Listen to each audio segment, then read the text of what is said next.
নমস্কার বন্ধুরা, আমি তোমাদের রঞ্জীব স্যার বলছি। আজকে first semester political science 2025 honours এবং জেনারেলের যে সাজেশানটা আমি এসেছি ইউনিট 1-এর, সেখানে দেখো রাজনীতি কী, রাজনীতির বৈশিষ্ট্যগুলি আলোচনা করো। ঠিক আছে, রাজনীতি হলো মতবিরোধের দ্বন্দ্ব সংঘাত ধারণাটি ব্যাখ্যা করো। খুব ইম্পর্টেন্ট কোশ্চেন এবারে তোমাদের যারা ফার্স্ট সেমিস্টারে দিচ্ছ 2025-এ দেবে। ঠিক আছে, রাজনীতির ক্ষমতার ধারণাটি আলোচনা করো। ক্ষমতা ও রাজনীতি কাকে বলে, প্রকৃতির বৈশিষ্ট্য আলোচনা করো। প্রকৃতির রাজনীতির কর্তৃত্ব বলতে কী বোঝো, এই কোশ্চেনটা খুব ইম্পর্টেন্ট কোশ্চেন।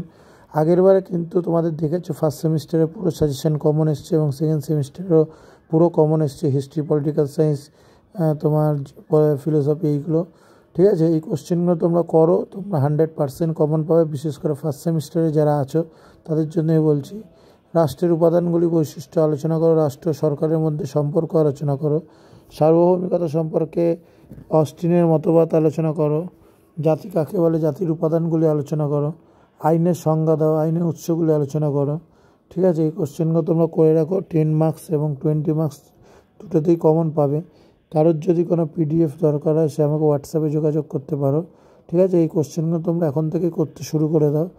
এবং লাস্টের যে 3টে কোশ্চেন কিন্তু পুরো আসবে, কেন এই কোশ্চেনগুলো আমি আগের বারেও দিয়েছিলাম, দেখেছো তোমরা কমন পেয়েছো।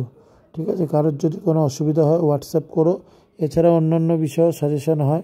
আমি 15 ইয়ার্স পড়াচ্ছি। ঠিক আছে, কারোর যদি অনলাইন ক্লাস করতে হয় সে আমাকে হোয়াটসঅ্যাপে যোগাযোগ করো। ঠিক আছে, তোমাদের হোয়াটসঅ্যাপ নাম্বার দেওয়া আছে। এই কোশ্চেনগুলো তোমরা একটু ভালোভাবে আলোচনা তৈরি করে রাখো এখন থেকে।